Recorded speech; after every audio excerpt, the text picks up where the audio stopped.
Olá, é um prazer ter você de novo para mais essa videoaula.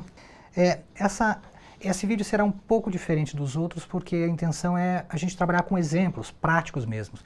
Até porque a lei fria está no material, você pode consultá-la, está toda ali descrita.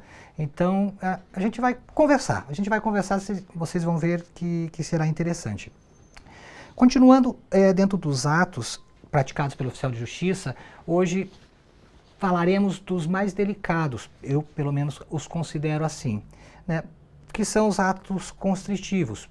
Começamos com busca e apreensão de bem ou de pessoas. Tá? A busca e apreensão, ela se inicia com a busca, né? Você vai buscar algo ou alguém. Encontrado este algo ou alguém, você vai descrever em que estado este objeto, essa pessoa se encontra. Um exemplo claro disso, fazer uma busca e apreensão de um veículo. Veja em que estado se encontra o veículo, anote a quilometragem do veículo, como está o pneu, com quem estava esse veículo. Ou seja, você vai fazer um termo, um auto circunstanciado de tudo que você vê. Tá? É muito importante você ficar atento à descrição pormenorizada do estado que encontra esse bem, com quem ele estava e com quem você vai deixar, com quem você vai depositar, com quem você vai entregar. Diferente é, por exemplo, busca de pessoas. Né? Algumas pessoas, isso causa uma certa estranheza, né? Vou buscar pessoas e vou apreendê-las. Sim, isso acontece. Então vamos lá, busca e apreensão. Primeiro você buscou algo e ao encontrar algo ou alguém, você descreve. Depois você apreende. Tá? Então são duas coisas distintas. Tome muito cuidado com a busca e apreensão de pessoas, principalmente criança e adolescente. Isso, por óbvio, tem que se tomar um cuidado muito grande quando você vai fazer esse tipo de diligência. Eu, geralmente, quando as faço, eu procuro o auxílio do Conselho Tutelar. Principalmente quando você está falando de menores, e não só adolescentes, mas esses menores, né? Então, assim, porque o pessoal do Conselho Tutelar, eles têm expertise para lidar com esse tipo de situação, né? Então, isso é muito tranquilo, em diversas comarcas é fácil você conseguir, quer dizer, em todas tem, né? É fácil você conseguir os telefones dos conselheiros tutelares e eles acompanham você nessa diligência, eles realmente sabem como conversar com as pessoas. Claro que a responsabilidade continuará sendo sua, né, a responsabilidade pelo ato, né, eles estão ali só para dar apoio. É importante quando você chegar lá e ver essa criança, esse adolescente, você verificar com quem ele estava, quem estava com essa criança ou com esse adolescente e para quem você vai entregá-lo, tá? Fique atento, que realmente são diligências delicadas. Não raras vezes é necessária a utilização de reforço policial, porque se imagine que você vai pegar o filho de alguém, um exemplo grosso, mas acontece. Você vai tirar o filho de alguém e, por exemplo, levá-lo para um abrigo.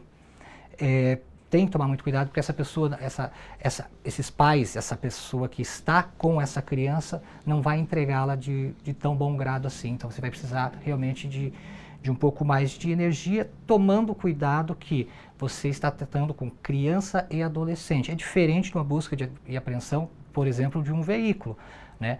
Então o tom de voz, não que no outro você também não tenha que tratar as partes com polidez, mas veja aqui, tome cuidado, a criança está ali, de repente peça para essa pessoa que está com essa criança, afastar um pouco a criança da sua fala.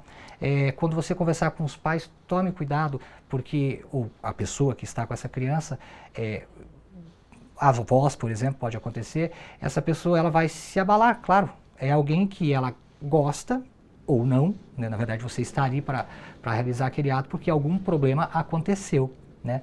Então tome uma atenção um pouco especial, Eu estou com um caso agora, um mandado que é bem complexo, porque inclusive a gente vai dar só um parênteses ao que eu estou falando. Eu falarei de diversos mandados aqui, mas no nosso trabalho há uma combinação de mandados, uma combinação de ordens legais. Então, por isso, a importância de ler um mandado. Porque às vezes você vê que ali você só tem que fazer uma busca e apreensão, quando numa linha abaixo ou 2 linhas abaixo, o juiz diz, e siga faça o que o Ministério Público solicitou. Aí você tem que ir lá na peça do Ministério Público para ver que item ele pediu, porque senão vai estar incompleto. Dou o exemplo de um caso que eu estou agora para busca e apreensão de um menor e para levá-lo até um abrigo, porque isso não é que as pessoas estão causando prejuízo a essa criança, ela está causando prejuízo a si.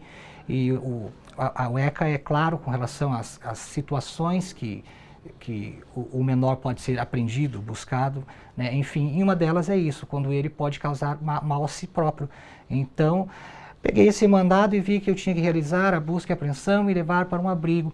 Só que lá em determinada linha, isso abaixo de várias coisas técnicas escritas, percebi que o juiz determinou que eu me atentasse a um pedido do Ministério Público. O pedido do Ministério Público era: vá lá no Conselho Tutelar de determinada região e peça para que eles investiguem quais são os endereços que essa criança está.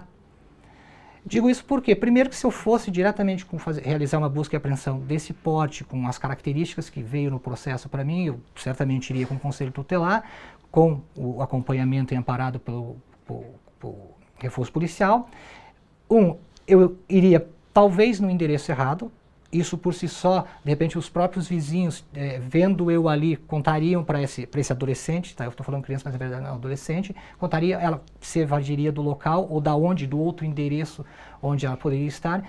Então a preocupação era saber exatamente qual é o endereço para que certamente ou certeiramente a gente fosse ali e não perdesse a diligência ou essa criança ou esse adolescente fugisse.